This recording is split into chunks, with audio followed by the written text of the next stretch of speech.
예, 오늘 오전에 여러분과 함께 나눌 말씀의 제목은 메시아를 통한 위로와 회복입니다. 메시아를 통한 위로와 회복. 지난 시간에 이사야서 7장과 9장에 그 예수님의 여러 이름들에 대해 살펴보았는데요. 오늘은 이사야서 두 번째 시간으로 계속 이어가겠습니다. 여기서 말씀을 먼저 보겠는데요.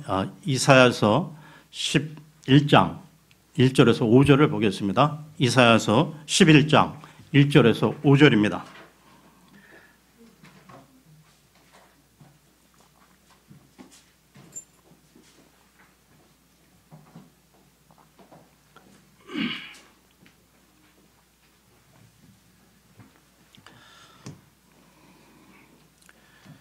이새의 줄기에서 한 막대기가 나며 그의 뿌리에서 한 가지가 나서 자랄 것이요 주의 영 곧 지혜와 명철의 영이요 계략과 능력의 영이요 지식과 주의 두려움의 영께서 그 위에 머무시며 그로 하여금 주를 두려워하는 가운데 속히 깨닫게 하시리니 그는 자기 눈에 보이는 대로 판단하지 아니하고 자기 귀에 들리는 대로 책망하지 아니하며 오직 가난한 자들을 위해 의로 재판하고 땅에 온유한 자를 위해 공평으로 꾸짖으며 자기 입에 막대기로 땅을 치고 자기 입술에 숨으로 사악한 자를 죽이며 의로 자기 허리에 띠를 삼고 신실함으로 자기 콩팥 주위에 띠를 삼으리라.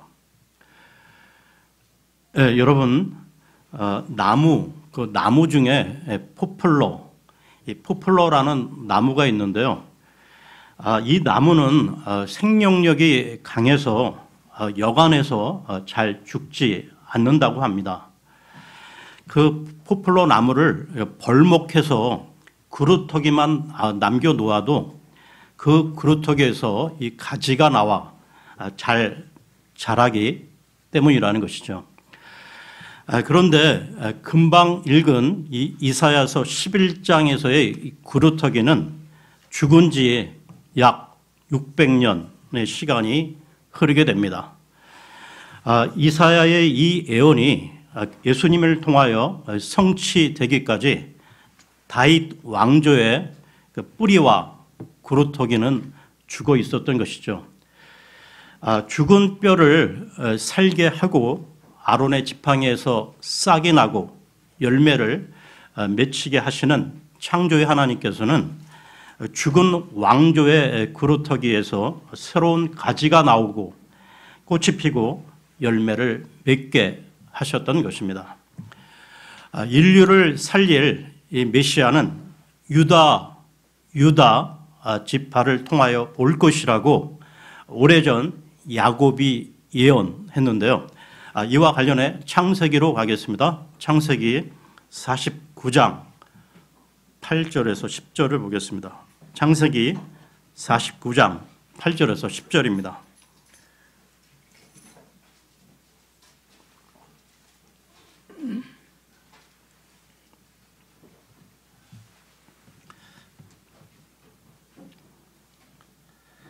유다야, 너는 네 형제들이 찬양할 자니라. 네 손이 네 원수들의 목을 잡을 것이요 네 아버지의 자식들이 네 앞에서 절하리로다. 유다는 사자 새끼로다.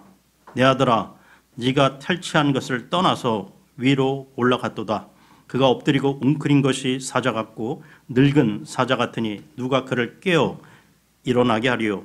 실로가 오실 때까지 홀이 유다를 떠나지 아니하며 법을 주는 자가 그의 발 사이에서 떠나지 아니하리니 그에게 백성이 모이리로다. 조금 전 그 언급한 이사야 그 11장에 그 이새라는 이름이 나오는데요. 그 이새는 다윗의 아버지로서 유다 족속이었다는 것이죠. 예, 이 부분을 다시 정리하면 예수 그리스도는 유다 지파 이세의 줄기에서 나오신다는 것입니다. 그런데 왜 이사야 대언자는 다윗을 언급하지 않고 이새를 언급했을까요? 그 아들 다윗이 훨씬 유명한데도 말이죠. 아마도 주님의 그 겸손하심을 나타내기 위함이 아닐까 싶습니다. 그러면 다시 이사야서로 돌아와서요. 11장 2절을 보겠습니다. 이사야서 11장 2절입니다.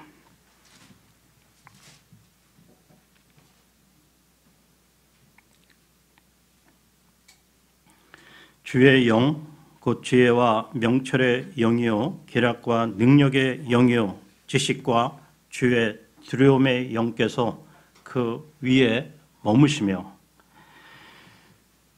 성령 즉 주의 영이 예수님 위에 임하셨는데요. 예수님께서 공생애 즉 공적 생애를 시작하실 때 대언자 이사야의 말씀을 인용한 누가복음으로 가겠습니다. 누가복음 4장 16절에서 21절을 보겠습니다. 누가복음 4장 16절에서 21절입니다.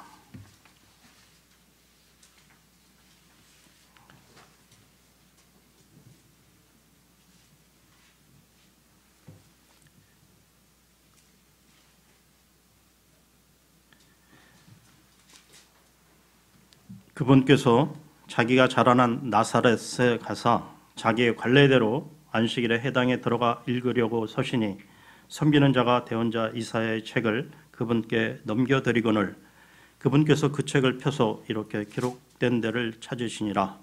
일러스되 주의 영께서 내게 임하셨으니 이는 그분께서 내게 기름을 부으사 가난한 자들에게 복음을 선포하게 하셨기 때문이라. 그분께서 나를 보내신 것은 마음이 상한 자들을 고치며 포로된 자들에게 구출을, 눈먼 자들에게 다시 보게 함을 선포하고 상처 입은 자들을 자유롭게 하며 주의 받아주시는 해를 선포하게 하려 하심이라 하였더라. 그분께서 책을 덮어 섬기는 자에게 다시 주시고 앉으심에 해당에 있던 모든 자들의 눈이 그분에게 고정되거늘 그분께서 그들에게 말씀하기 시작하시되 이 성경 기록이 이날 너희 귀에 성취되었느니라 하시니, 성령의 그 성령의 특성 가운데서 첫 번째는 성령은 지혜의 영으로서 예수님이 곧 하나님의 지혜이십니다. 두 번째로 성령은 명철의 영이신데요. 예수님께서는 그의 그 지체들인 우리 형제들과 자매들을 완전하게 이해하신다는 것입니다. 이와 관련해서요, 히브리서로 갑니다. 히브리서 4장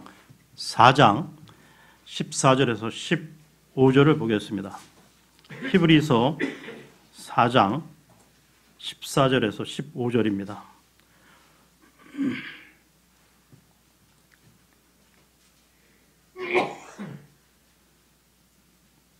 그런즉 우리에게 위대하신 대제사장 곧 하늘들로 들어가신 하나님의 아들 예수님이 계신 줄 알므로 우리가 우리의 신앙 고백을 굳게 붙들자.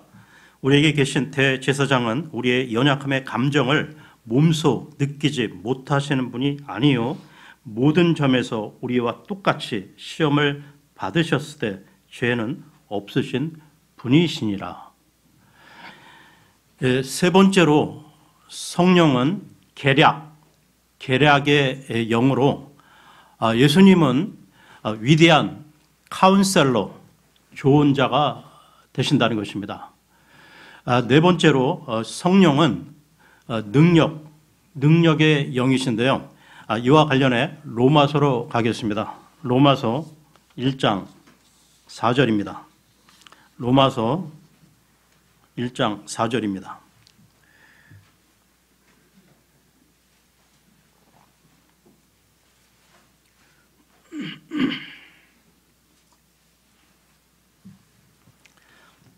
거룩함의 영으로는 죽은 자들로부터 부활하심으로써 하나님의 아들로 권능 있게 밝히 드러나셨느니라. 여러분, 이 세상에서 가장 강한 것이 무엇일까요? 누가 죽음을 이기겠습니까? 누가 죽음을 피해갈 수 있을까요? 죽음의 권세를 이기시고 부활하신 예수님은 능력의 구세주요 주가 되십니다. 다섯 번째, 성령은 지식의 영이신데요. 성령께서 예수님께 모든 지식을 다 부으셨다는 것입니다. 예수님은 모든 것을 다 아시는 전지전능한 분이시죠. 지금까지 언급한 이 성령의 여러 가지 그 특성이 예수 그리스도에게 임하셨는데요. 어느 정도로 임하셨는지 요한복음으로 가겠습니다. 요한복음 3장 34절입니다. 요한복음 3장 34절입니다.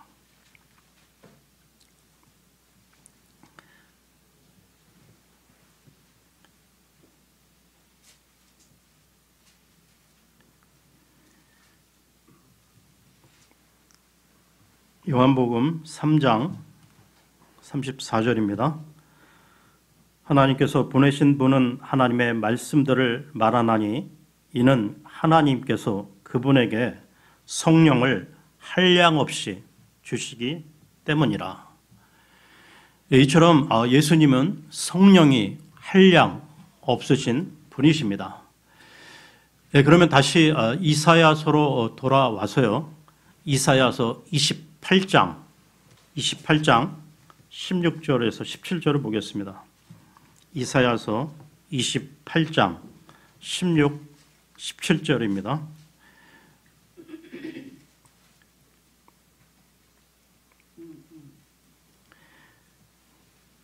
그러므로 주 하나님이 이같이 말하노라. 보라, 내가 한 돌을 시온에 두어 기초로 삼으리니 곧 단련한 돌이요 보배로운 모퉁이 돌이며 견고한 기초로다. 믿는 자는 다급하지 아니하리로다. 내가 또한 줄에 따라 판단의 공리를 부과하며 추에 따라 의를 부과하리니 우박이 거짓말의 피난처를 휩쓸며 물들이 그 숨는 곳에 넘치리라. 이 모퉁이 돌은 일반적으로 이 건물을 세울 때 기초를 이루고 또한 다른 돌들을 제자리에 놓을 때 기준으로 사용되는 돌인데요.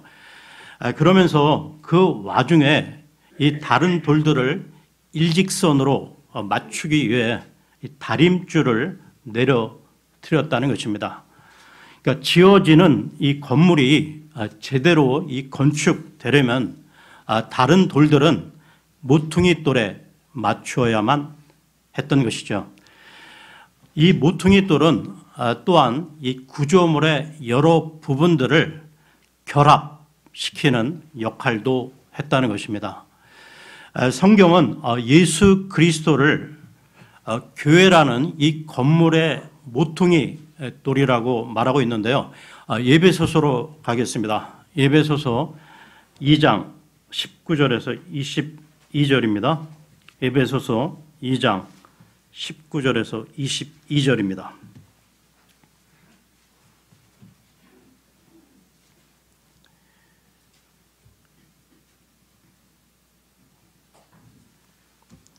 그러므로 이제 너희는 더 이상 낯선 자와 애국인이 아니요 오직 성도들과 더불어 동료 시민이요 하나님의 집안에 속한 자들이며 또 사도들과 대언자들의 기초 위에 세워진 자들이니라. 예수 그리스도께서 친히 으뜸 모퉁이 돌이 되시나니 그분 안에서 모든 건물이 꼭 맞게 함께 뼈대를 이루어 주 안에서 한 거룩한 전으로 자라가고 그분 안에서 너희도 성령을 통해 하나님의 처소로 함께 세워져 있느니라. 여러분, 그러니까 그뿐만 아니라 건물의 기초에 놓이는 모퉁이 돌은 그 완성될 그 건물의 모양과 이 목적을 이미 나타낸다는 것이죠. 교회의 그 모퉁이 돌은 우리 주 예수 그리스도이십니다. 그분은 그의 사도와 대언자들을 터로 삼으시는 가운데 우리 신앙, 소망의 미래를 보여주셨다는 것입니다. 모퉁이 돌의 모양은 그 위에 세워지는 건축물의 모습이기도 한 것처럼 마찬가지로 주 예수 그리스도의 이 교회도 모퉁이 돌이신 예수님의 형상을 보여주어야만 한다는 것이죠. 이와 관련해 베드로 전서로 갑니다. 베드로 전서 2장 4절에서 9절입니다. 베드로 전서 2장 4절에서 9절입니다.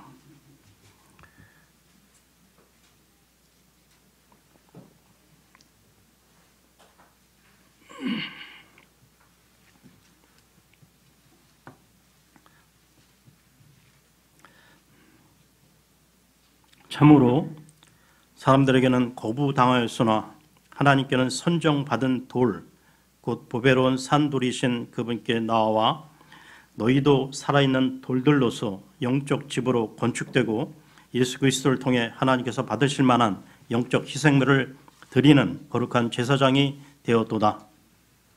그런즉 성경 기록에도 보라 내가 선택한 보배로운 으뜸 모퉁이 돌을 시온에 두노니 그를 믿는 자는 당황하지 아니하리라 하시는 말씀이 들어있느니라. 그러므로 그분께서 믿는 너희에게는 보배로우시나 불순종하는 자들에게는 건축자들이 거부한 그 돌이 되셨느니라. 바로 그 돌이 모퉁이의 머릿돌이 되고 걸림돌과 실족하게 하는 반석이 되되 순종하지 아니하여 말씀에 걸려 넘어지는 자들에게 글이 되었나니 그들은 또한 그렇게 되도록 정하여 졌느니라. 그러나 너희는 선정된 세대요 왕가의 제사장이요 거룩한 민족이요 특별한 백성이니 이것은 너희를 어둠에서 불러내어 자신의 놀라운 빛으로 들어가게 하신 분께 대한 찬양을 너희가 전하게 하려 하심이라. 2000년 전 유대인들은 머릿돌 대신 예수 그리스도를 거부했죠. 자신들의 행위가 하나님의 눈에 악함에도 불구하고 그들 생각에는 자신들이 하나님께서 받으실 수밖에 없을 만큼 선한 행위를 했다고 착각했던 것입니다. 이런 현상은 현재에도 많은 사람들의 그 마음속에 공통적인 환상이 되고 있는데요. 베드로는 이러한 생각을 가진 자들에 대하여 바로 그 돌이 걸림돌과 실족하게 하는 반석이 되었다고 말하고 있습니다. 그러한 자들은 저주를 받게 되는 것이죠. 그리고 여러분, 한편 우리가 지금 살펴보고 있는 이 이사야서는 성경 66권의 축소판이라고 말을 하는데요. 그러니까 성경 전체와 이사야서를 대조해 보면 참으로 신기한 많은 것들을 발견하게 된다는 것입니다. 성경이 이 구약 39권, 신약 27권으로 되어 있듯이 이사야서는 전반부 39장과 후반부 27장으로 구성되어 있다는 것이죠. 그러니까 구약의 그 상당 부분이 하나님의 백성, 그 이스라엘에 대한 경고, 책망과 징계를 다루고 있듯이 이사야서 전반부 39장, 이 9장 중에 상당 부분이 하나님의 그 이스라엘과 유다에 대한 책망과 징벌을 기록하고 있다는 것입니다. 또한 그 신약 성경이 그리스도의 오심을 준비하고 예고하는 침례 요한의 그 광야에서의 그 외침으로 시작하고 있는데요. 이사야서 이 후반부의 시작인 40장에도 주의 길을 예비하고 평탄케 하라는 외치는 자의 소리가 나온다는 것이죠. 그러면 이사야서 40장으로 갑니다. 이사야서 40장 1절에서 11절을 보겠습니다.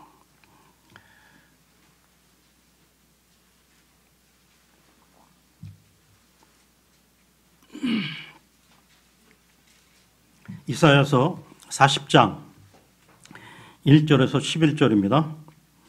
너희 하나님이 말하노라. 너희는 위로하라. 너희는 내 백성을 위로하라.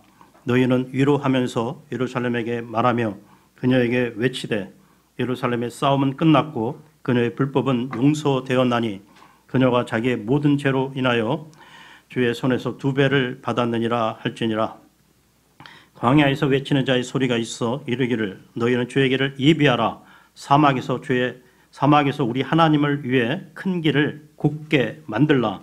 모든 골짜기가 도두어지며 모든 산과 작은 산이 낮아지고 구부러진 것이 굳게 되며 험한 곳이 평탄하게 될 것이요 주의 영광이 나타나고 모든 육체가 함께 그것을 보리라. 주의 입이 그것을 말씀하셨느니라. 그 소리가 이르되 외치라 하니 그가 이르기를 내가 무엇이라 외치리이까 하매 모든 육체는 풀이요 육체의 모든 아름다움은 들의 꽃과 같으니라. 풀은 마르고 꽃은 시드나니 이는 주의 영이 그것 위에 불기 때문이라. 참으로 백성은 풀이로다. 풀은 마르고 꽃은 시드나 우리 하나님의 말씀은 영원토록 서리라 하라. 오 좋은 소식을 가져오는 시온이여 너는 높은 산으로 올라가라.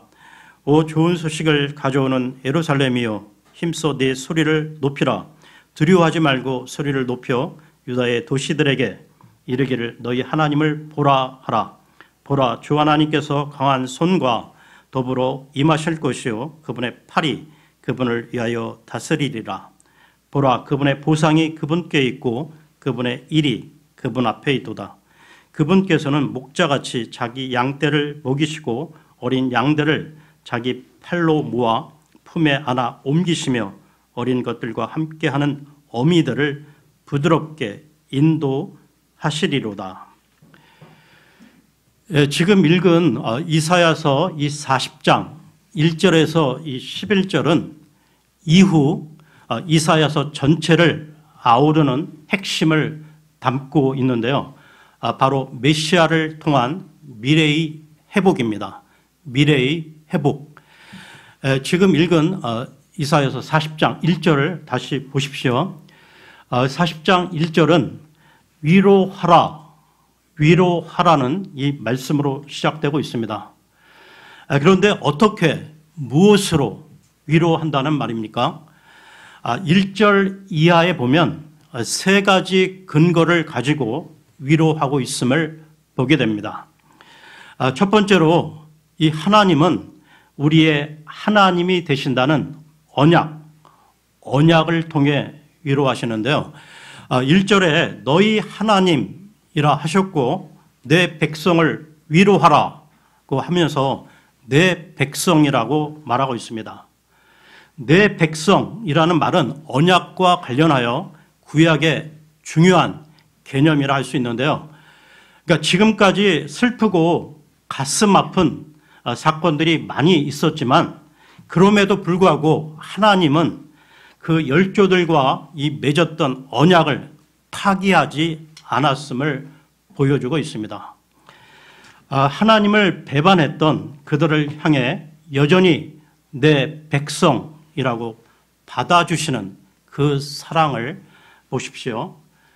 그러니까 우리 자식들이 부모의 마음을 아프게 하고 상처만 주었다 해도 그래도 내 자식이라고 허물을 탓하지 않고 받아주실 때 얼마나 큰 위로가 됩니까?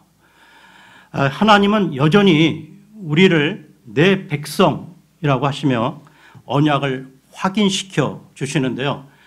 이것은 크나큰 위로가 된다는 것입니다. 두 번째 위로의 근거는 죄의 용서인데요. 40장 2절을 보십시오. 40장 2절 중간에 싸움은 끝났고 불법은 용서를 받았다고 하십니다. 그러니까 죄 용서를 받았다는 것은 죄값을 지불했다는 말이죠. 위로의 핵심은 죄의 용서입니다. 그러니까 죄의 용서는 십자가 상에서 이루어졌고 언약의 그 신실성으로 우리의 상한 마음을 치료해 주시는 것이죠. 그러니까 죄 용서는 우리의 대가를 지불한 것이 아니라 은혜로 받았으며 이것이 우리가 받는 위로인 것입니다.